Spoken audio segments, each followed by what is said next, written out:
नमस्कार मित्रांनो, कामिनी भाग 9 या मागचे सर्व भाग चॅनलवर पाहायला मिळतील. सुधीर बाथरूममध्ये निघून गेल्यावर कामिनीही लोल्याजीला जाण्यासाठी थोड्याच वेळात रेडी झाली. जसा सुधीर रेडी झाला तसे दोघेही निघाले. सुधीर ड्रायव्हिंग करत होता आणि कामिनी मागच्या सीटवर बसली होती. गाडीत मंद आवाजात एक रोमॅन्टिक गाणं सुरू होतं. हर घडी बदल रही है रूप जिंदगी. कामिनीला ते गाणं खूप आवडायचं आणि आज ते गाणं ऐकायला भेटलं म्हणून तिचं मन अगदी प्रसन्न झालं. थोड्या वेळातच ते दोघेही कॉलेजला पोहोचले. कामिनी, आलं कॉलेज असे म्हणून सुधीर गाडीतून खाली उतरला आणि त्याने गाडीचं मागचं डोअर ओपन केलं. तशी कामिनीही खाली उतरली. सुधीरने तिच्या हातात व्हाईट केन दिली. व्हाईट केन म्हणजे अंध व्यक्तींना चालण्यासाठी आणि व्यवस्थितपणे एखाद्या जागी पोहोचता यावं, तसेच त्यांना मार्गातले अडथळे लक्षात यावे यासाठी त्याचा उपयोग केला जातो. सुधीर म्हणाला, मी तुला आज आतमध्ये सोडतो, नंतर सवय झाली की तू जाऊ शकते. पण कामिनी म्हणाली, अहो जाईन मी. आय नो, पण तरीही मी तुला सोडणार. You are my responsibility now. Sudhir म्हणाला. ओके मिस्टर सुधीर, चालायचं का आता? कामिनी म्हणाली. सुधीर हो म्हणाला तसे दोघेही कॉलेजमध्ये जाऊ लागले. सर्वजण त्या दोघांकडेच बघत होते. प्रसिद्ध बिझनेसमॅन सुधीर चिमणे त्याच्या बायकोला सोडण्यासाठी कॉलेजमध्ये आला होता. आपल्या अंध बायकोची त्याला किती काळजी आहे असं काहींना वाटून गेलं. I think she is blind. Pooja तिच्या मैत्रिणीला म्हणाली. येस, चल भेटू, अमृता म्हणाली. दोघीही तिला भेटण्यासाठी गेल्या. Hello, I am Pooja, Pooja म्हणाली. Hello, I am Kamini, Kamini म्हणाली. Nice to meet you. कोणत्या डिपार्टमेंटला ॲडमिशन आहे तुझं? पूजाने विचारलं. म्युझिक, कामिनी म्हणाली. ओ नाईस, पूजा म्हणाली. I think you are her husband right? अमृताने सुधीरला विचारलं. येस, सुधीर गोंधळून म्हणाला. Nice to meet you, Pooja आणि अमृता सोबतच म्हणाल्या. सुधीरने स्माईल केलं. Don't worry, we are also from music department. आम्ही घेऊन जातो कामिनीला, पूजा म्हणाली. सुधीर ओके म्हणाला. सुधीर या तुम्ही, उशीर होईल तुम्हाला, कामिनी सुधीरला म्हणाली. हो, निघतो आता. कॉलेज सुटल्यानंतर येतो घ्यायला. मला जर उशीर झाला तर फोन करशील, सुधीर म्हणाला. हो चालेल, बाय, कामिनी म्हणाली. सुधीर त्यांचा निरोप घेऊन तिथून निघून गेला. नंतर कामिनी पूजा आणि अमृता सोबत डिपार्टमेंटमध्ये गेली. इकडे घरी सुधीरची आई बाबांना म्हणत होती, अहो तुम्ही हे मात्र चांगलं केलं. सुधीरला सक्त ताकीद दिली. कामिनीला कॉलेजला सोडून परत आणायचं. ते करणं गरजेचं होतं. नाही त्यालाही कळू दे की दृष्टी नसून जगणं खूप अवघड असतं. तो आतापर्यंत कामिनीला खूप बोललाय. तिला कोणत्या गोष्टींना सामोरं जावं लागतं हे जोपर्यंत तो जवळून बघत नाही तोपर्यंत त्याचं डोकं ठिकाणावर येणार नाही, बाबा म्हणाले. हो, पण बदलतोय तो थोडा. आता तरी जरा नीट बोलतो तिच्याशी, भांडत बसत नाही, आई कौतुकाने म्हणाली. खूप मोठा तीर नाही मारला त्याने. अधूनमधून झटके येत असतील त्याला चांगुलपणाचे. जोपर्यंत त्या नताशाच्या आंधळ्या प्रेमाची पट्टी त्याच्या डोळ्यांवरून निघत नाही तोपर्यंत तो सुधारणार नाही, बाबा म्हणाले. ते पण आहे, पण मला असं वाटतं की सगळं नीट होईल आणि दोघेही सुखाने नांदतील, आई म्हणाली. बघू आता काय करतात तुमचे लाडके, बाबा म्हणाले. बघूया, चला जेवायला, ताटं घेते मी, आई म्हणाली. हो घे, मी आलोच हात धुवून म्हणत बाबा बेसिनकडे गेले. आई पण किचनमध्ये निघून गेली. इकडे कामिनी क्लासरूम मध्ये जाऊन बसली. तिची बऱ्याच जणांसोबत ओळख झाली. तिच्यासारखे 2-3 विद्यार्थी क्लासमध्ये होते. थोड्या वेळाने सर वर्गात आले. गुड मॉर्निंग एव्हरीवन, सर म्हणाले. तसं सगळ्यांनी सरांना विश केलं. थोड्या वेळात सरांनी स्वतःची ओळख करून दिली आणि नंतर विद्यार्थी एक एक करून ओळख करून देऊ लागली आणि थोड्याच वेळात लेक्चरला सुरुवात झाली. कंपनीत गेल्याबरोबर सुधीरने एक मीटिंग अटेंड केली.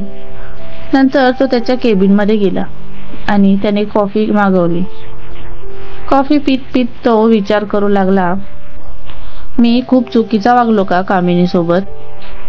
ती अंध आहे यात तिची काय चूक? आज कॉलेजमध्ये गेलो तेव्हा सगळे कसे बिरबिर बघत होते तिच्याकडे. नजरेत वेगळेच भाव होते त्यांच्या. किती अवघड जातं त्यांना सगळं. हळूहळू चाच पडत काठीचा आधार घेऊन क्लासरूममध्ये जावं लागतं. बरोबर क्लासरूममध्ये पोहोचतो की नाही याचं टेन्शन वेगळंच. आणि मी वेडा, ती जास्त शिकली नाही म्हणून तिला नावं ठेवली. तिला तुसडेपणाने बोललो, असं कसं वागू शकतो मी? खरंच मी बदललोय का नताशाच्या येण्याने? माणुसकी पण विसरलोय का? कामिनी किती साधी आणि सरळ स्वभावाची आहे. तिच्या वागण्यात आणि बोलण्यात कधीच स्वार्थ नसतो. मी इतका चुकीचा वागलो तिच्यासोबत, पण तिने नेहमीच मला मदत केली.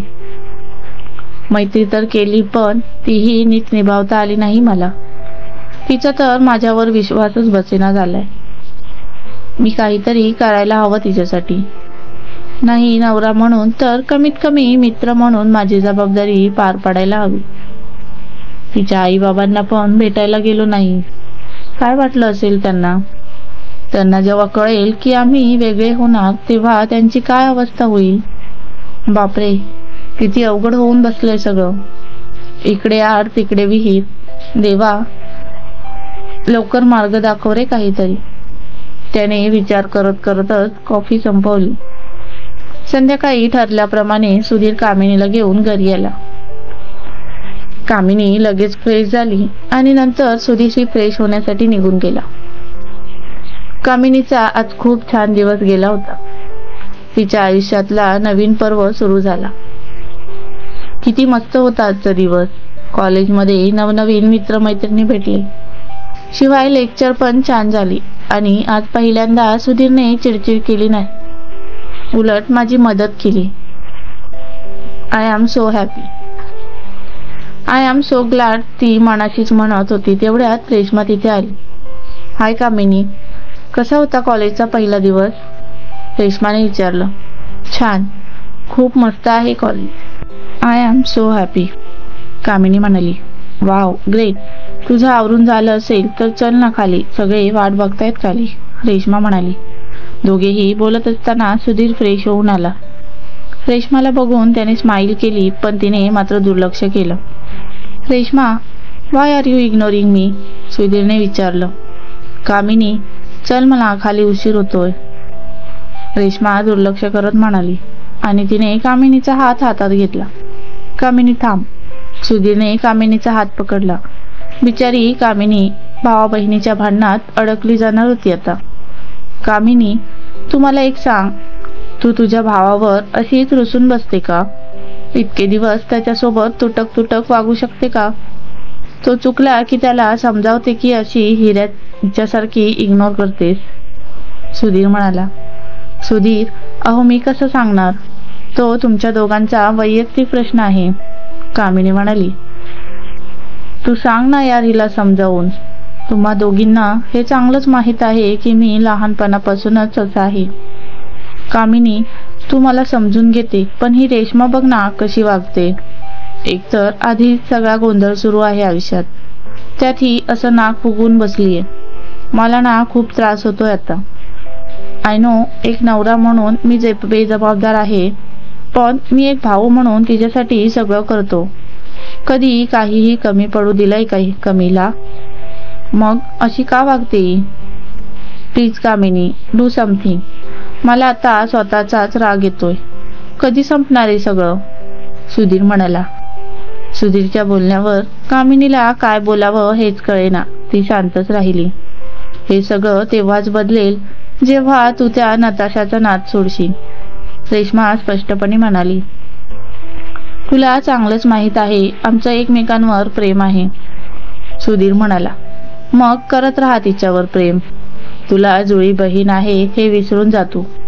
मला तुझ्याशी अजून काही बोलायचं नाही, रेश्मा रागाने म्हणाली. अरे यार रेश्मा तू, सुधीर म्हणाला. रेश्माने हात दाखवून त्याला अडवलं आणि म्हणाली, तुझ्याशी पाद घालायला मला वेळ नाही. कामिनी, मी येते आता, तू पण ये लवकर खाली. आणि मग मी रूमच्या बाहेर निघून गेली. कामिनी, जा तू पण, मला एकटं राहायचं आहे, सुधीर म्हणाला. सुधीर, अहो चला ना तुम्ही पण, लगेच काय नाराज होता, कामिनी म्हणाली. जाऊ दे कामिनी, तू जा खाली, चांगला मूड खराब नको करून घेऊ तुझा माझ्यामुळे, आधीच माझ्यामुळे खूप त्रास होतोय सगळ्यांना, सुधीर म्हणाला. सुधीर, मी समजू शकते तुमच्या मनात काय चाललंय ते, पण एक सांगू, काही प्रश्नांची उत्तरं ही आपल्या जवळच असतात. कधी कधी डोळ्यांनी न बघितलेल्या गोष्टींवर सुद्धा विश्वास ठेवावा लागतो. रेश्माताई असं वागतात यामागे नक्की काहीतरी कारण असेल. कुठलीच बहीण आपल्या भावासोबत बोलल्याशिवाय राहू शकत नाही, पण कधी कधी परिस्थिती भाऊ बहिणीच्या नात्यात दुरावा आणायला कारणीभूत ठरते. तुम्ही एकदा तुमच्या स्वतःच्या मनात विचारून बघा, नक्की काय चुकतंय आणि तुमची आपली माणसं तुमच्यासोबत तशी का वागतात. त्यांनी कधी तुम्हाला कोणत्या गोष्टीला विरोध केला नाही, मग आता असे का वागतात. शांतपणे विचार करा, सगळ्या प्रश्नांची उत्तरं तुम्हाला सापडतील. पण सध्या खाली चला, कामिनी त्याला समजावत म्हणाली. सुधीर मात्र शांत बसून राहिला, तो काहीच बोलला नाही. सुधीर, मला माहिती आहे तुम्हाला मी सल्ला दिलेला अजिबात आवडणार नाही, पण प्लीज चला ना खाली, कामिनी म्हणाली. कोण म्हणालं, सुधीर तिच्याजवळ येऊन म्हणाला. काय, कामिनीने विचारलं. हेच की तू दिलेला सल्ला मला आवडणार नाही, सुधीर म्हणाला.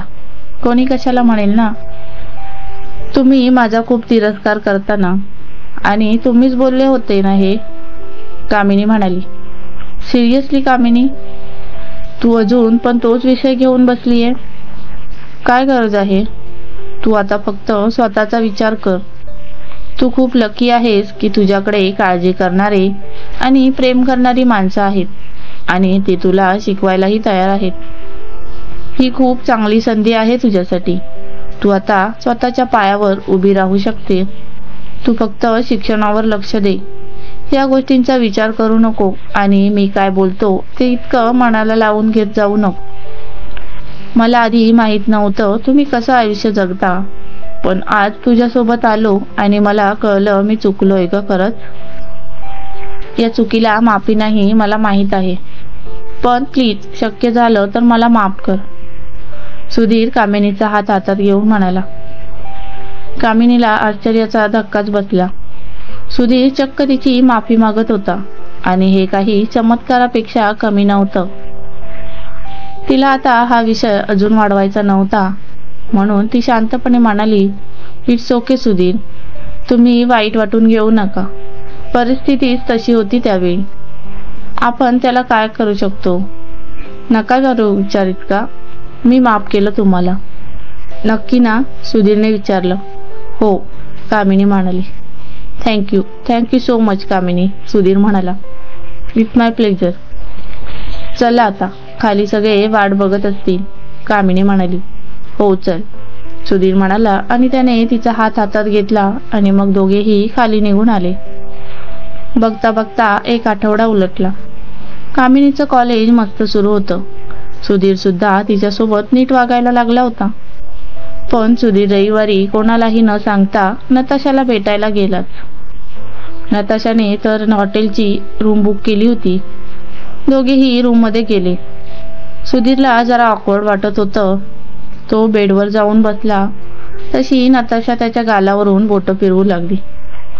सुधीर थोडा बाजूला सरकला आणि म्हणाला, अगं हे काय चाललंय तुझं, आणि मला एक सांग, एवढं काय महत्वाचं बोलायचं होतं तुला की तू रूम बुक केली. कॉफी प्यायला गेलो असतो आणि तिथे बोललो असतो. कॉफी शॉपमध्ये थोडी आपल्याला स्पेस भेटली असती, नताशा त्याचा हात हातात घेत म्हणाली. नताशा, व्हॉट्स गोइंग ऑन, जे बोलायचं होतं ते बोल लवकर, सुधीर म्हणाला. इतकी काय घाई आहे, नताशाने विचारलं. बोल ना, मला घरी जायचं आहे लवकर, माझी या आत्या येणार आहे घरी, सुधीर म्हणाला. सुधीर, किती दिवस हे असंच चालू राहणार. 6 महिन्यांनी डिवोर्स पेपर्स बनवणार तू, त्यानंतर 1-1.5 वर्ष जाईल. इतके दिवस हातावर हात ठेवून बसणार का आपण. काहीतरी वेगळं करावं लागेल ना, नताशा म्हणाली. काय वेगळं करायचं? सुधीरने विचारलं. तू माझ्या घरी चल, आपण लिव्ह इन रिलेशनशिपमध्ये राहूया. तू घरापासून दूर राहिला तरच तुझ्या घरच्यांना तुझी किंमत कळेल. वाटल्यास दर रविवारी जा ना तू तुझे भेटायला. किती दिवस असं दूर राहायचं आपण एकमेकांपासून आणि तुझे आई बाबा वैऱ्यासारखे तुझ्यासोबत वागतात. मग त्यापेक्षा तू माझ्या घरी चल, आपण आनंदात राहू मस्त. प्रेम आणि फक्त प्रेम. नताशा त्याच्या हातात हात घेऊन म्हणाली. आज पहिल्यांदाच सुधीरला नताशाचा खूप राग आला होता. ती मूर्खासारखं काहीतरी बडबडत होती. त्याने तिचा हात जोरात झटकला आणि उठून उभा राहिला. Are you out of your mind Natasha? काय बोलतेस तू हे? आई बाबांना सोडून तुझ्यासोबत लिव्ह इन रिलेशनशिपमध्ये राहू? What rubbish. अगं, बिझनेसमॅनची मुलगी आहेस तू, जरा तरी इज्जतीचा विचार करून बोल. आणि काय म्हणालीस तू? माझे आई बाबा माझे वैरी आहेत. काय माहीत आहे ग तुला त्यांच्याबद्दल? तोंड सांभाळून बोल. आय नो, त्यांनी जबरदस्तीने माझं लग्न लावून दिलं, पण मी त्यांच्याबद्दल यानंतर एक शब्दही ऐकून घेणार नाही. सुधीर चिडून म्हणाला. सुधीर, अरे तू चिडू नको, शांतपणे ऐकून घे. मी तुला त्यांच्यापासून दूर नाही करत आहे. मी तर बोलली की तू दर रविवारी त्यांना भेटायला जात जा. मग इतका का चिडतोय? नताशा त्याला कसंबसं समजावत म्हणाली. Just shut up Natasha. एक शब्दही बोलू नको तू यापुढे. तुझ्या या बोलण्याने तू माझ्या मनातून पूर्णपणे उतरली आहेस. आता सगळं संपलं. तू मला मनाने इतकी स्वार्थी आणि कपटी असशील असं वाटलं नव्हतं. मला आता तुझ्यासोबत राहायचं नाही आणि तुझ्यासोबत कुठलाही संबंध ठेवायचा नाही. तू मला विसरून जा. अशा मुलीसोबत मी आयुष्य काढू शकत नाही. सॉरी. सुधीर रागातच बोलत होता. I am sorry Sudhir. तू प्लीज असं काही करू नको. मी तुझ्याशिवाय जगू शकणार नाही. नताशा त्याला विनवणी करत म्हणाली. शटअप, संपलं आता सगळं, असं सुधीर म्हणत तिथून रागाने बाहेर निघून गेला. नताशा मात्र रागानेच बेडवर जाऊन बसली आणि स्वतःशीच बोलली, ओ गॉड, आज तरी माझा प्लॅन सक्सेसफुल होऊ द्यायला पाहिजे होता. वाटलं होतं हा जाळ्यात अडकेल, पण हा तर सगळं संपलं असं बोलून गेला. त्या सडकचाप कामिनीने याचे कान इतके भरून दिले की हा मला रिजेक्ट करून गेला. याची किंमत याला आणि याच्या घरच्यांना मोजावीच लागणार. सुधीर कारमध्ये जाऊन बसला आणि त्याने गाडी स्टार्ट केली आणि सचिनला फोन केला. सचिनने 3 रिंग झाल्या तरी फोन घेतला नाही, म्हणून सुधीरला अजूनच राग आला. मला जेव्हा काम असतं ना तेव्हा कोणीच नसतं जागेवर. इतका वाईट आहे का मी? सुधीर स्वतःशीच बडबडला. तेवढ्यात सचिनचा फोन आला. त्याने लगेच उचललं. सचिन, कुठे मेलास रे? केव्हाचा फोन ट्राय करतोय मी ती. सुधीर रागाने म्हणाला. अरे कामात होतो, बोल ना, काय काम होतं? सचिन म्हणाला. कुठे आहेस? सुधीरने विचारलं. घरी आहे, सचिन म्हणाला. मी येतोय तिकडे, निघालो इथून, सुधीर म्हणाला. काय? असं अचानक? सचिनने विचारलं. हो, महत्वाचं काम आहे, 17 प्रश्न विचारू नको, सुधीर म्हणाला. ओके, ये बाबा तू. You are always welcome, Sachin म्हणाला. दोघांनीही फोन ठेवला. त्यानंतर सचिन मात्र विचारात पडला. दुपारी काय काम काढलं सुधीरने त्याच्याकडे? देवा, या सुधीरचं काहीतरी कर रे बाबा. कधी काय करेल याचा भरोसा नाही, तो हसून म्हणाला. कामिनी, सुधीर कुठे आहे? सांगून गेला का तुला कुठे गेलाय? आईने विचारलं. नाही आई, बाहेर जाऊन येतो एवढंच बोलले, कामिनी म्हणाली. तेवढ्यात रेश्मा रूममधून बाहेर आली. आई, सुधीर सचिनकडे जायला निघाला, रेश्मा म्हणाली. कधी? आईने विचारलं. माहीत नाही, सचिनचा फोन आला होता आता, रेश्मा म्हणाली. हा मुलगा पण ना, जेवण बाकी आहे त्याचं, तसाच गेला का हा? आई काळजीने म्हणाली. अहो आई, नका काळजी करू, ते काहीतरी खाऊन घेतील, कामिनी म्हणाली. अगं, त्याच्या असेल का लक्षात? आई म्हणाली. हो आई, लहान आहेत का ते आता? इतके मोठे बिझनेसमॅन आहेत, सवय असेल त्यांना या सगळ्याची. कामिनी आईला समजावत म्हणाली.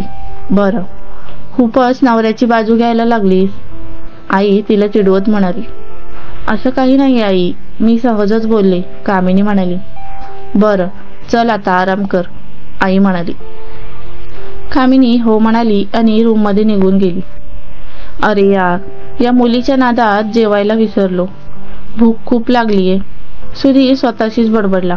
आता हॉटेलमध्ये गाडी थांबवावी लागेल मला. थोड्या वेळाने त्याने एका हॉटेलमध्ये गाडी थांबवली आणि मग तिथे जाऊन जेवण केलं.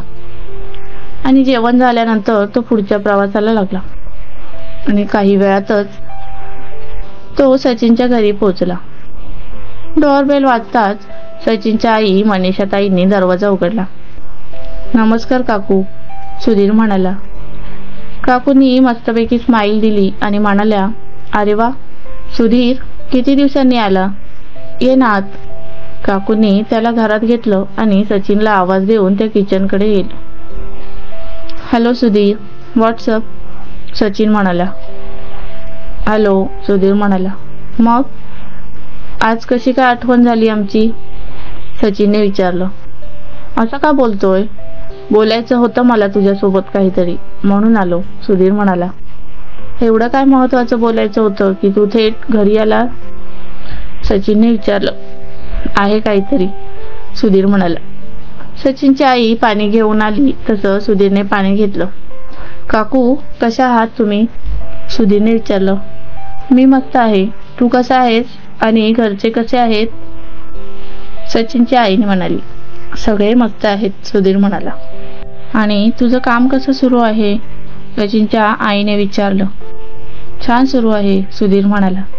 बरं ऐक, तू जाऊन फ्रेश हो, सचिन त्याला घेऊन जा, तुम्ही गप्पा मारत बसा, मी स्वयंपाकाला लागते, सचिनची आई म्हणाली. हो काकू, सुधीर म्हणाला आणि सचिन सुधीरला घेऊन रूममध्ये गेला. अहो मी काय म्हणते, मला थोडे पैसे हवे होते, पवित्रा म्हणाली. कशासाठी, किशोरने विचारलं. मला नवीन ड्रेस घ्यायचे आहेत, बघा ना सगळे जुने झालेत, किती दिवसांपासून शॉपिंग केली नाही, पवित्रा म्हणाली. ओके, पण तू मागच्या महिन्यातच शॉपिंग केली आहे, कशाला हवेत तुला इतके ड्रेस, कपाट गच्च भरलंय, आता दुसरं कपाट घेण्याची वेळ आली आहे आणि म्हणे जुने झाले, किशोर म्हणाला. मला पाहिजे ड्रेस, बाकीच्या बायकांकडे बघा किती मस्त कपडे घेतात, हेअरस्टाईल करतात आणि वावरतात, आणि तुम्ही मला नुसते टोमणे मारता. दिले थोडे पैसे तर काय जाणार आहे तुमचं, पवित्र म्हणाली. तू कमावते ना, तुझे पैसे कुठे गेले, किशोर म्हणाला. तुम्हाला काय करायचं, बायकोला पैसे देणार नाही का तुम्ही, पवित्र म्हणाली. दिले असते, पण कामिनीच्या ॲडमिशनची फी भरली आणि आता नाहीये माझ्याकडे, यावेळी ॲडजस्ट कर, किशोर म्हणाला. मी नाही करणार ॲडजस्ट, काय गरज होती त्या कामिनीला कॉलेजमध्ये टाकायची, झालं ना तिचं लग्न, मग संपलं आता सगळं, पवित्रा म्हणाली. म्हणजे तुला नक्की म्हणायचं काय आहे, किशोरने विचारलं. सासूरवासीन मुलीचा आईबाबांच्या पैशांवर काही एक अधिकार नसतो, तिच्या शिक्षणासाठी तुम्ही खर्च करायची काहीच गरज नव्हती, तशी पण ती आंधळी शिकून काय करणार आहे, तिचा जन्मच लोकांचे टोमणे ऐकून घेण्यासाठी झालाय, पवित्रा रागानेच म्हणाली. आता मात्र किशोरची तळपायाची आग मस्तकात गेली. त्याच्या बहिणीविषयी असं काहीतरी कसं ऐकून घेतलं असतं त्याने, तो तिच्यावर जवळजवळ ओरडलाच. पवित्रा काय बोलतेस तू, एक स्त्री असून दुसऱ्या स्त्रीविषयी बोलताना लाज नाही वाटत का तुला, तिच्याकडे डोळे नाही म्हणून काय झालं, चांगल्या वाईट गोष्टींमधला फरक कळतो तिला, आणि राहिला प्रश्न तिच्या शिक्षणाचा, मी भाऊ आहे तिचा आणि मी तो खर्च उचलणार, तुला कधी कोणी इथे कशासाठी तरी अडवले का, जॉबला पण परवानगी दिली, तुझे लाड केले जातात, मग तुला प्रॉब्लेम काय आहे, मी कामिनीला शिकवलं तर, आई आली मोठी म्हणणारी ती सासूरवाशी नाही, तू पण सासूरवाशी नाही, मग तू का तुझ्या बाबांकडे काही ना काही मागत असते, मागच्या वेळी बाबांकडून सोन्याचा हार घेऊन आलीस, कशाला आणला, हे बघा, तो हार त्यांनी स्वतःच्या इच्छेने मला घेऊन दिला, पवित्रा सारवासारव करत म्हणाली. हो ना, मग मी पण स्वइच्छेने तिच्या शिक्षणाचा खर्च उचलतो, त्यामुळे बोलताना 100 वेळा विचार करून बोल. किशोर स्पष्टपणे म्हणाला. तुम्ही ना मलाच बोला, तुम्हाला काही बोलण्याचा अर्थच नाही, पवित्रा चिडून म्हणाली. मग जा बाहेर, मला माझं काम करू दे, किशोर म्हणाला. पवित्राने रागाने त्याच्यावर एक जळजळीत कटाक्ष टाकला आणि बाहेर निघून गेली. इकडे सुधीर फ्रेश झाला तसं सचिनने त्याला विचारलं. बोल सुधीर, काय काम होतं? मी जे काही सांगणार आहे त्यावर प्लीज विश्वास ठेवशील का? सुधीर म्हणाला. विचार करेन, सांग तू आधी, सचिन म्हणाला. मी नताशासोबत ब्रेकअप केलं, सुधीर म्हणाला. सुधीरचं बोलणं ऐकून सचिनला त्याच्या कानावर विश्वासच बसला नाही. तो आश्चर्याने त्याच्याकडे बघू लागला. सुधीर, तू मस्करी करतोस का? सचिनने विचारलं. वाटलंच मला तुझा विश्वास बसणार नाही, सुधीर रागानेच म्हणाला. रिलॅक्स ब्रो, नीट सांग, सचिन म्हणाला. मी आज तिच्यासोबत ब्रेकअप केलं, सुधीर शांतपणे म्हणाला. हो, हे आश्चर्य कसं झालं म्हणायचं? बरा आहेस ना तू? सचिन म्हणाला. हो, मी पूर्णपणे बरा आहे, पण आज ती कशी आहे आणि तिचे विचार कसे आहेत हे कळलं, सुधीर म्हणाला. म्हणजे? सचिनने विचारलं. सुधीरने सचिनला सगळा घडलेला प्रकार सांगितला, पण सचिनला काही नवल वाटलं नाही. या अशा मुलीच्या प्रेमात पडलो यार मी, सुधीर म्हणाला. हो, तुला आज कळलं, पण हे आम्हाला आधीपासून माहीत होतं. ही मुलगी कशी आहे तुला फक्त लक्षात आलं नाही, सचिन म्हणाला. हो, पण मी तिच्यासोबत जास्त राहिलो. मग तुम्हाला कसं कळलं? सुधीर म्हणाला. शास्त्र असतं ते. तू बिझनेसमॅन तर आहे, पण तुला अजून पण डोळस वृत्ती आली नाही. आता तू तुझ्या मतावर ठाम राहणार आहेस की नाही? सचिनने विचारलं. म्हणजे काय? मी माझा निर्णय बदलणार नाही, सुधीर म्हणाला. ओके, पण काय रे, तुझ्या मनात तर कामिनीसाठी काहीच फिलिंग नाहीये, मग तरीही तू तिच्यासोबत राहणार का? सचिनने विचारलं. आता काय करणार मग? अडला हरी आणि सुधीर बोलता बोलता मध्येच थांबला. काय? परत बोल, सचिन म्हणाला. काही नाही, ते असंच चुकून निघालं तोंडातून, सुधीर नजर चरत म्हणाला. डोंट वरी, मी रेशमाला सांगणार नाही, सचिन चिडवत म्हणाला. तू सांग फक्त, मग बघतो तुला, सुधीर म्हणाला. नाही सांगणार, पण एका अटीवर, सचिन म्हणाला. अट? सुधीरने आश्चर्याने विचारले. आमचं लवकरात लवकर लग्न लावायचं, सचिन म्हणाला. हो, उतावळा नवरा आणि गुडघ्याला बाशिंग, सुधीर चिडवत म्हणाला. हो, तसं समज हवं तर तुझ्या तावडीतून सुटका करून घ्यायची आहे मला माझ्या रेशमाची, सचिन म्हणाला. गाढवा, गप्प बस तू. एक तर आधीच ती रुसून बसलीये, तिला मनवता नाकी नऊ येतात आणि तू असं बोलतोस. काहीतरी वाटतं का? जन्नाची नाही तर मनाची तरी ठेव. तू माझा मित्र आहेस की वैरी? सुधीर म्हणाला. मित्रही नाही आणि वैरीही नाही, मी तर तुझा होणारा भाऊजी आहे, सचिन जरा तोऱ्यात म्हणाला. बरं, पण मी तुला भाऊजी वगैरे म्हणणार नाहीये, मी सच्याच म्हणणार, सुधीर हसून म्हणाला. आणि सचिन दोघेही हसायला लागले. आज कितीतरी दिवसांनी दोघेही मनसोक्त गप्पा मारत बसले होते. थोड्या वेळाने दोघेही जेवायला गेले. मस्तपैकी पोट भरून आलू पराठे खाल्ले आणि मग शतपावली करून झोपायला निघून गेले.